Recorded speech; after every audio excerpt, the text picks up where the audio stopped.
Assalamualaikum warahmatullahi wabarakatuh. Perkenalkan, nama saya RH Fitri Faradila, dosen dari Jurusan Ilmu dan Teknologi Pangan, Universitas Halu Oleo Kendari. Pada kuliah kali ini, saya akan membahas tentang teknologi flavoring, dan ini merupakan topik pertama dari mata kuliah ini. Pertama, kita harus mengenal dulu apa itu flavor dan apa sih bedanya dengan istilah flavoring. Jadi flavor itu adalah sensory impression dari food atau impresi sensori, apa yang kita rasakan dari suatu makanan yang ditentukan terutama dari kita mendeteksi bahan-bahan kimia yang ada di makanan tersebut dari rasa dan aroma. Jadi di sini yang ketika disebut bahan kimia itu bukan bahan kimia sintetis, tidak harus seperti itu. Tapi makanan itu merupakan kumpulan dari zat-zat kimia. Karbohidrat itu adalah zat kimia. Karbohidrat, protein, lemak itu adalah semua zat kimia. Jadi setiap zat kimia itu memberikan ada yang memberikan rasa dan ada yang memberikan aroma. Nah, ketika kita rasakan dengan lidah dan kita deteksi dengan indera penciuman akan memunculkan suatu sensasi. Nah, gabungan sensasi yang kita rasakan di lidah dan juga di hidung itulah yang disebut dengan flavor. Jadi secara singkat, flavor itu adalah gabungan dari rasa dan aroma. Nah, apa bedanya sama flavoring? Flavoring itu adalah produk atau suatu bahan atau suatu zat yang ditambahkan ke makanan untuk memodifikasi atau meningkatkan flavor dari makanan. Jadi flavorings itu adalah zatnya, flavor itu adalah apa yang kita rasakan. Jadi kalau dibilang orang dia mau menambahkan flavoring, berarti dia menambahkan suatu zat, entah itu flavoringnya natural atau flavoringnya sintetis misalnya.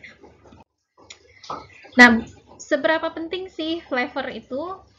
Ini ada beberapa, nanti saya perlihatkan ada 2 studi. Ini yang pertama tentang bagaimana flavor itu, pentingnya flavor dalam kalau yang ini produk kopi.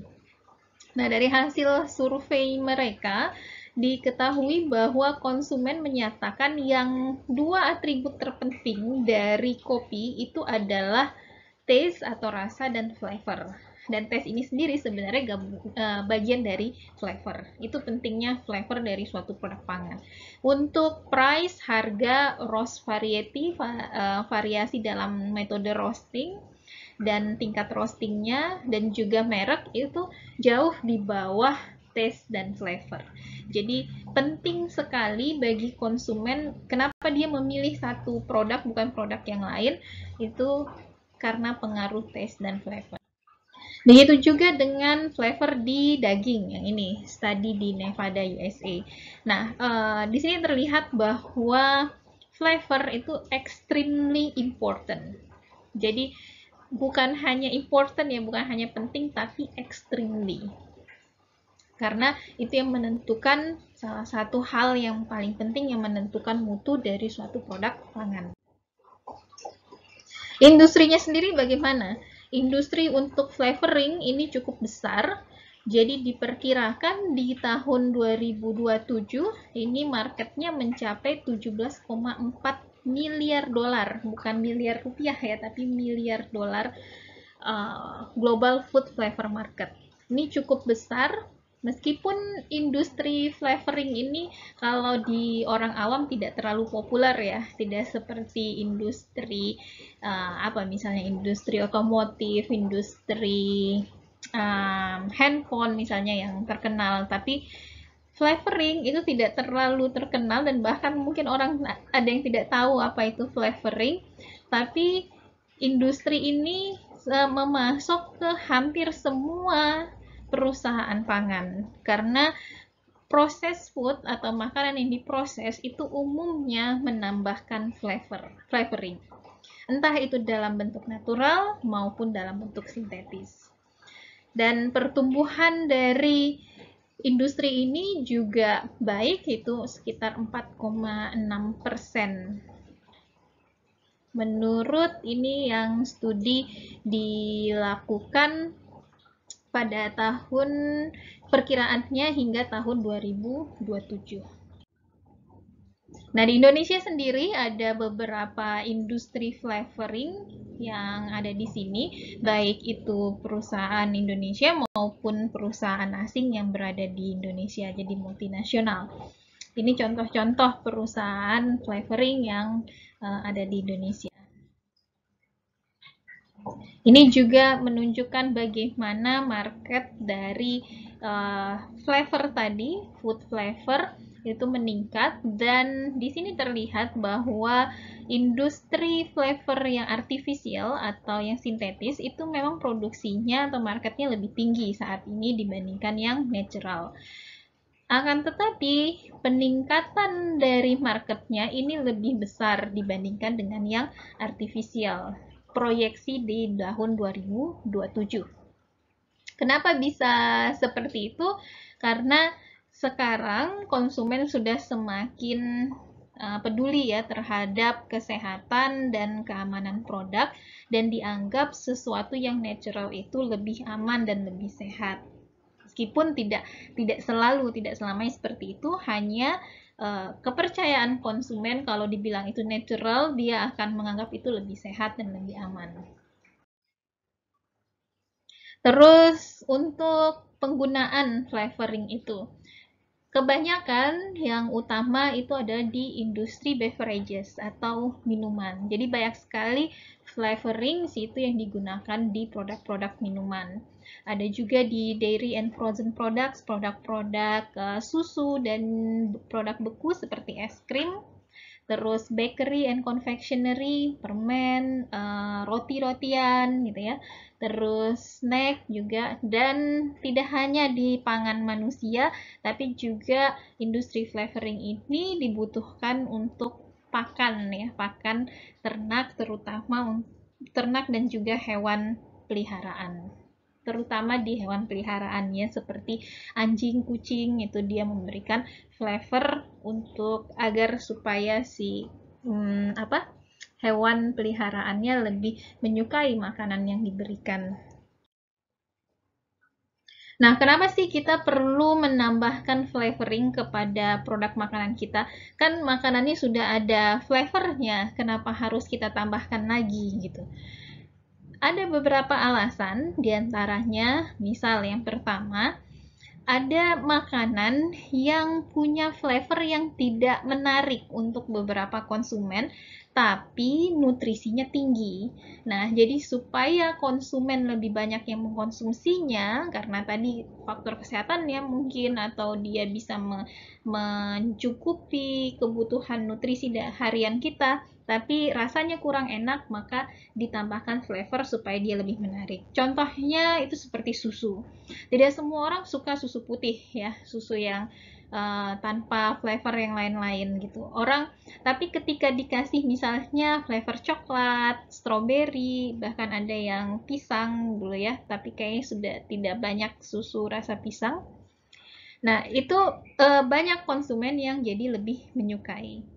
Terus yang kedua, flavor natural yang dari makanan itu bisa saja rusak selama processing. Jadi karena kita memanaskan misalnya, atau kita prosesnya pakai perebusan, pengukusan, pengeringan, penggorengan, dan lain-lain.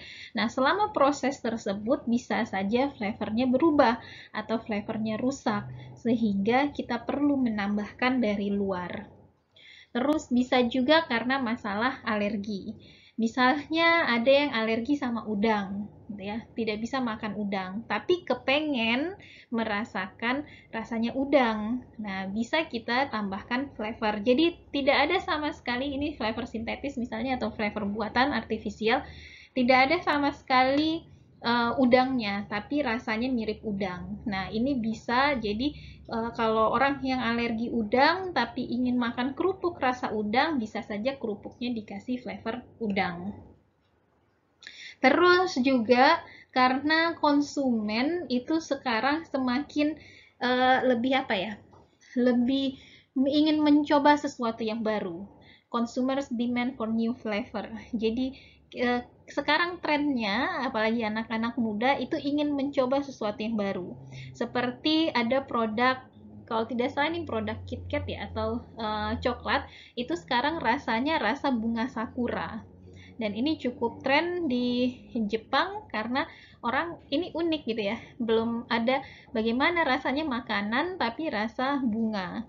Dan ini juga sudah ada tidak hanya sakura, ada juga makanan yang rasa mawar misalnya. Nah, rasa-rasa yang unik ini banyak juga peminatnya. Jadi ada marketnya sehingga muncullah flavoring untuk produk-produk tersebut.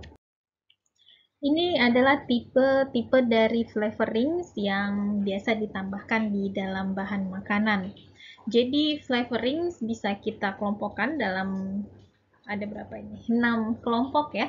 Yang pertama adalah flavoring substances, terus senyawa-senyawa flavoring, lalu natural flavoring complex, yaitu kompleks dari flavoring natural. Flavoring substances sendiri ada yang natural dan sintetik. Bedanya kedua ini apa? Jadi kalau flavoring substances ini adalah senyawa-senyawa yang bahan kimianya sudah didefinisikan atau sudah diidentifikasi. Jadi flavorings ini merupakan kumpulan dari senyawa-senyawa kimia. Bisa jenisnya itu puluhan sampai ratusan senyawa kimia. Nah, ketika kita sudah senyawa kimia tersebut sudah teridentifikasi, maka kita sebut dia sebagai flavoring substances. Nah, senyawa kimia tersebut ada yang bersifat natural, yaitu dari tanaman maupun dari bahan hewani, dan ada juga yang sintetik. Untuk yang natural flavoring complex, ini didapat dari hasil processing bahan-bahan nabati maupun hewani, baik secara fisik, enzimatik, maupun melalui fermentasi dengan melibatkan mikroorganisme, sehingga menghasilkan suatu flavor tertentu. Terus flavorings dapat juga kita dapatkan dari smoke flavorings atau dari pengasapan. Terus bisa juga dari spices. Spices itu rempah-rempah ya, dan oleoresin yaitu ekstrak minyak atsiri dari bahan-bahan tanaman. Terus thermally processed flavor. Flavorings yang termasuk dalam thermally processed flavor ini adalah senyawa-senyawa kimia yang kita dapatkan ketika suatu produk diolah dengan suhu tinggi. Misalnya flavor karamel, terus flavor dari reaksi Maillard, pencoklatan non-enzimatis, itu kita kelompokkan dalam thermally processed flavor. Terus ada juga flavor enhancer. Flavor enhancer ini, coba saya tutup dulu. Nah, flavor enhancer ini adalah substances atau senyawa yang ditambahkan untuk meningkatkan dari original taste atau original taste dan aroma dari suatu makanan. Jadi, dia itu tidak memunculkan suatu flavor yang baru tersendiri, tapi dia meningkatkan dari rasa dan aroma yang sudah ada di bahan pangan. Jadi seperti booster begitu. Dia hanya meningkatkan, misalnya tadinya di situ rasa gurihnya hanya levelnya level 3 misalnya. Dengan flavor enhancer ditingkatkan, jadi gurihnya bisa di level 6 misalnya. Itu adalah flavor enhancer. Oke, nah bagaimana flavor itu dibuat? Flavor itu membuat flavor itu merupakan kombinasi dari art and science ya. Jadi dia tidak hanya suatu kita hanya tahu ilmu kimianya saja tidak bisa, tapi juga dibutuhkan suatu seni di sana. Karena kita perlu mengkombinasikan banyak senyawa kimia. Jadi seperti kopi itu senyawa penyusunnya sampai ratusan, dan urutan penyusunannya pun akan mempengaruhi flavor yang terbentuk. Jadi ini seperti coba-coba dan ada feelingnya di sana sehingga kita menciptakan suatu flavor yang sempurna yang kita inginkan. Misalnya kita ingin flavor strawberry yang benar-benar seperti strawberry yang natural gitu. Kan ada, mungkin kita bisa rasakan produk-produk yang harganya tidak terlalu mahal, itu rasa stroberinya tidak natural, ada yang agak aneh gitu ya. Nah, tapi kalau yang produk yang benar-benar flavornya disusun dengan secara profesional, itu biasanya mirip sekali dengan aslinya. Flavorist, ada istilah flavorist. Tadi ada flavor, flavoring, nah sekarang flavorist. Apa itu flavorist? Flavorist itu atau juga biasa disebut flavor chemist, itu adalah saintis atau ilmuwan atau orang yang menciptakan atau membuat atau menduplikat suatu flavor. Jadi orang yang membuat atau mendesain flavor strawberry, misalnya flavor coklat, flavor pandan, itu disebut sebagai flavorist. Nah, flavorist itu perlu untuk mengerti atau memahami tentang bagaimana senyawa kimia itu bereaksi, apa senyawa kimia yang dapat menciptakan rasa tertentu, dan bagaimana senyawa kimia itu berinteraksi dengan ingredient lainnya. Jadi, itu tadi kompleksitas dalam membuat flavor. Pertama, dia harus tahu dulu, oh senyawa A itu bereaksinya seperti ini. Terus kalau senyawa A ini dia akan memberikan rasa seperti ini. Nah, kalau dia dikombinasikan dengan senyawa B, maka dia akan memunculkan rasa yang berbeda lagi misalnya. Terus, nah kalau misalnya sudah dapat flavor yang diinginkan, bagaimana interaksinya dengan komponen-komponen yang ada di bahan pangan? Cocok tidak dia? Misalnya produknya susu yang kaya akan lemak di sana dan juga sistemnya adalah sistem emulsi antara air dan lemak. Cocok tidak dia di sana? Atau misalnya flavor di minuman yang benar-benar hanya air saja, berarti dia harus bisa larut dalam air misalnya. Nah, itu harus dimengerti oleh seorang flavorist. Biasanya flavorist dibantu dengan beberapa instrumen atau alat untuk mengidentifikasi senyawa-senyawa kimia yang bertanggung jawab untuk flavor tertentu. Nah, instrumen ini yaitu bisa seperti gas kromatografi maupun mass spektroskopi.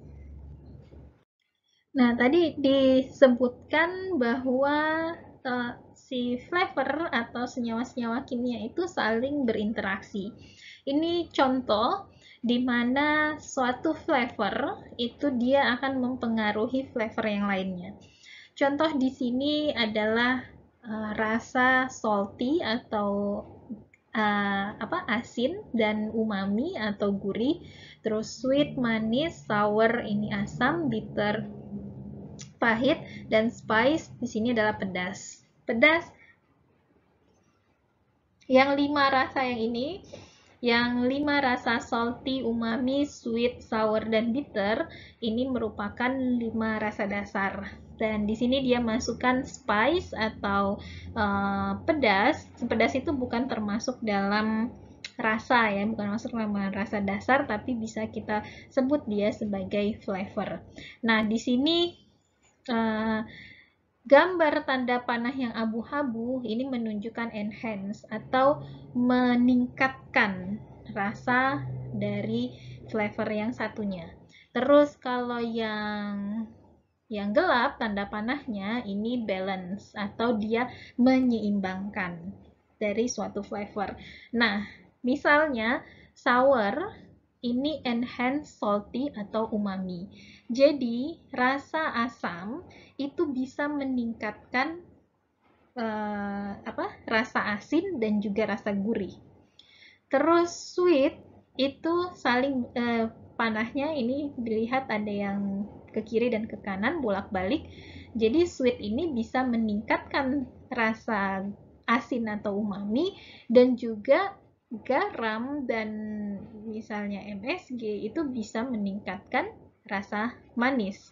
Contohnya, misalnya kalau kita buat kari. Kari itu kalau kita masak gulai, kari, dan sebagainya, biasanya kita tambahkan sedikit gula. Nah, kenapa? Karena supaya lebih gurih katanya. Nah, memang itu. Kenapa dia bisa lebih gurih? Karena tadi rasa sweetnya berinteraksi, si gula tadi sebagai sumber rasa manis berinteraksi dengan garam yang di sana dia meningkatkan rasa asinnya. Begitu juga dengan makanan manis. Ketika kita membuat makanan manis, misalnya hot coklat, coklat panas, itu kan yang manis ya biasanya. Kita tambahkan sedikit garam. Itu justru bisa meningkatkan rasa manis dari si coklat tadi.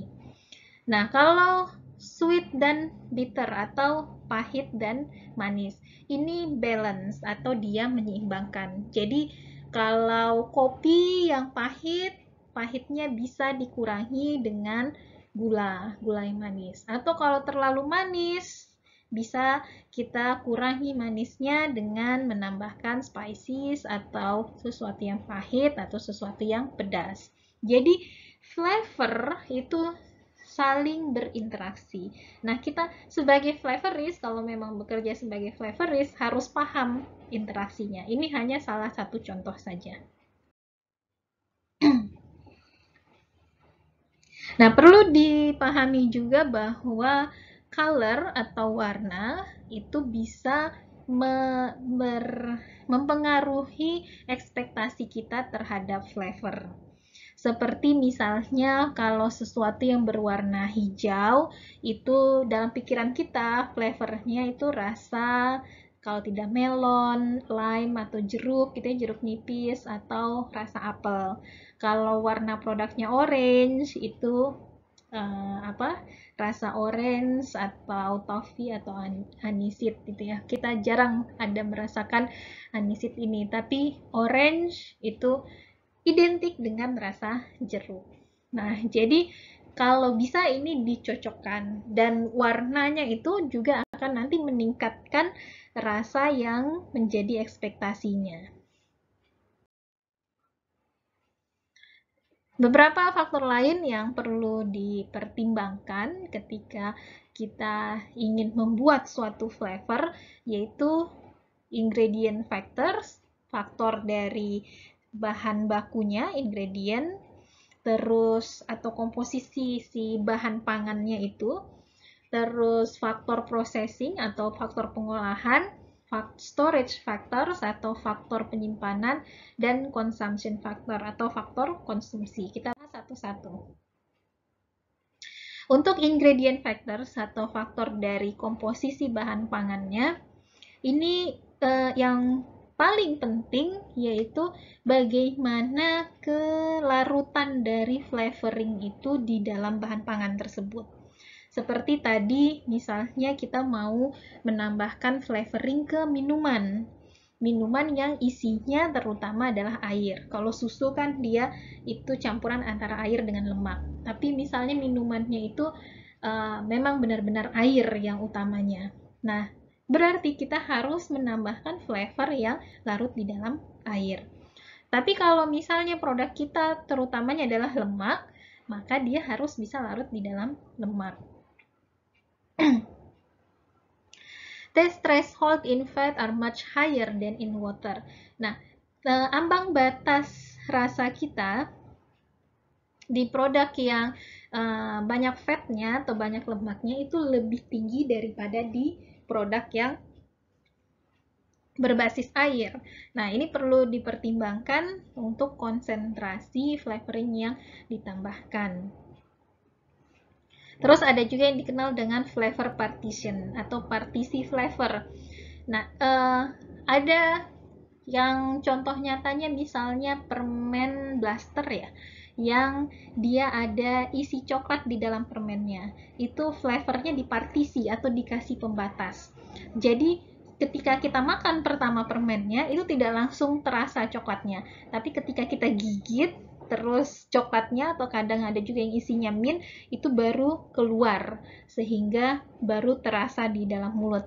Nah, kita perlu juga untuk beberapa produk menyeimbangkan. Sebenarnya kita maunya seperti apa? Apakah flavornya itu langsung keluar semua ketika kita makan atau bertahap?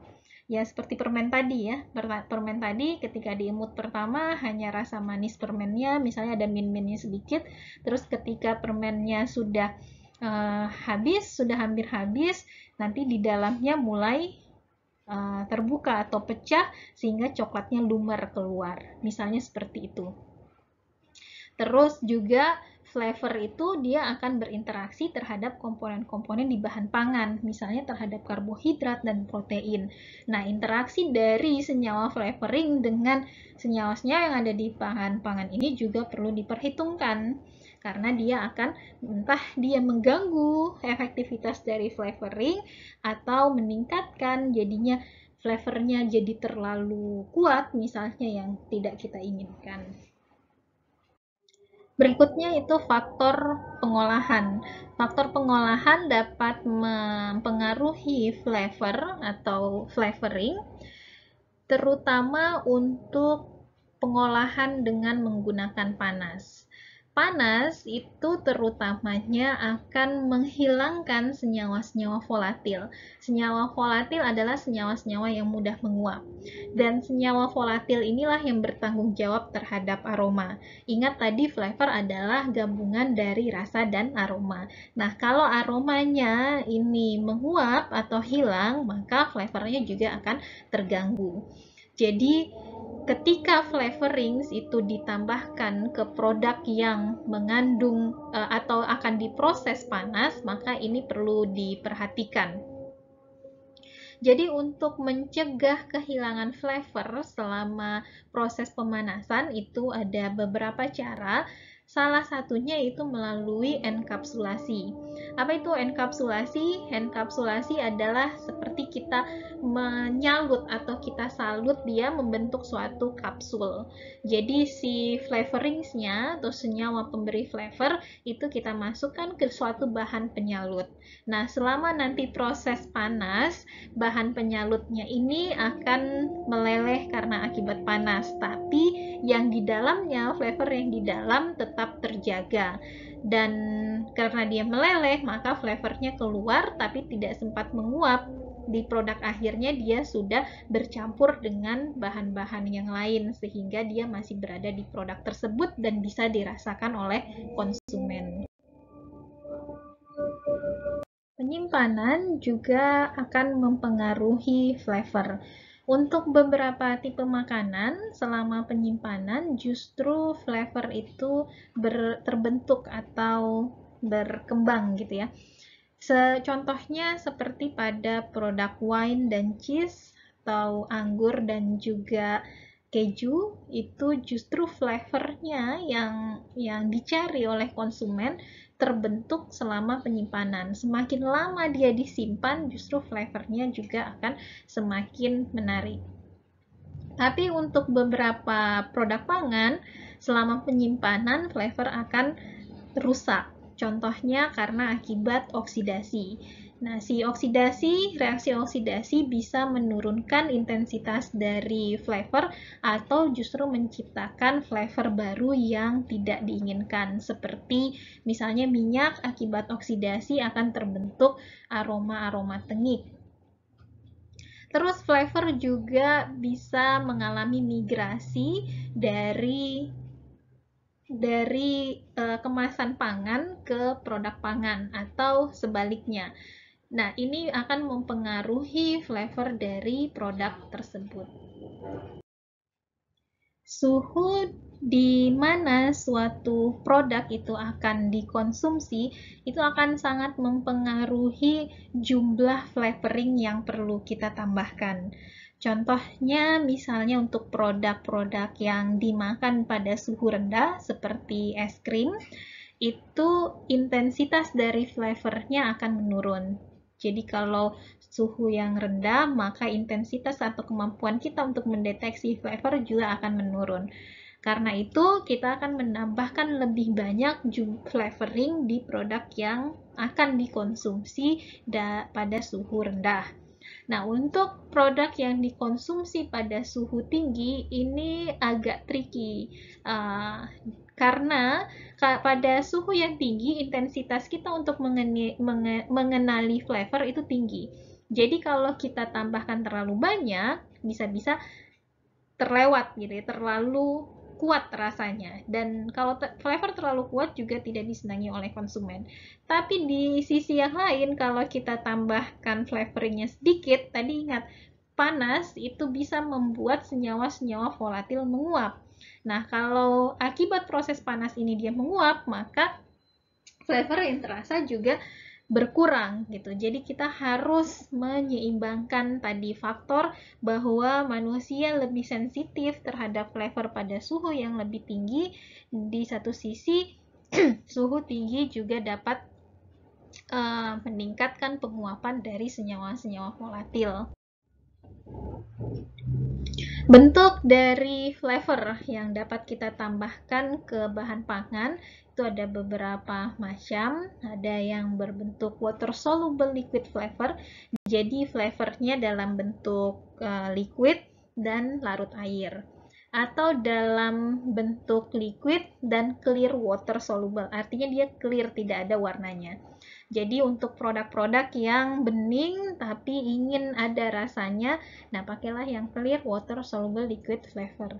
Terus kita mau produk yang bersifat berlemak, maka kita menggunakan oil soluble liquid flavor.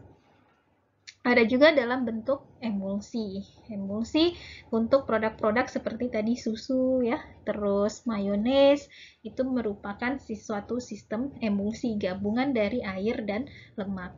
Dan ada juga flavor yang tersedia dalam bentuk powder. Jadi tergantung kebutuhan kita seperti apa. Nah, dalam membuat flavor juga kita harus memperhatikan regulasi. Karena kita menggunakan berbagai macam bahan kimia, sehingga ada yang kita harus memperhatikan keamanan dari setiap bahan kimia tersebut dan bagaimana aturan pada suatu negara di mana produk kita akan menjualnya. Ada batasan-batasan tertentu, bahkan ada beberapa senyawa kimia yang dibolehkan di satu negara tapi tidak dibolehkan di negara lain. Untuk itu kita perlu mengikuti regulasi yang ada di tempat kita menjual produk tersebut. Dan juga perlu memperhatikan bagaimana kita harus menuliskannya di label kemasan. Seperti di Indonesia ada syarat-syarat tertentu untuk pelabelan. Demikian untuk kuliah pertemuan pertama ini tentang flavoring. Kita sudah mengenal apa itu flavor, bedanya dengan flavoring, terus apa saja bentuk-bentuk dari senyawa-senyawa flavoring, bagaimana secara umum flavor itu dibuat, apa saja yang perlu dipertimbangkan, bagaimana dia berinteraksi satu sama lain, dan juga yang tidak kalah penting, yaitu kita perlu memperhatikan regulasi ketika mendesain suatu flavor. Untuk pertemuan berikutnya, kita akan lebih detail membahas masing-masing jenis flavor, seperti nanti ada flavor untuk meniru rasa buah-buahan misalnya, terus pemanis, dan bagaimana tentang regulasi di negara Indonesia ini, dan juga bagaimana kita bisa mengevaluasi dari flavor tersebut melalui uji organoleptik. Terima kasih.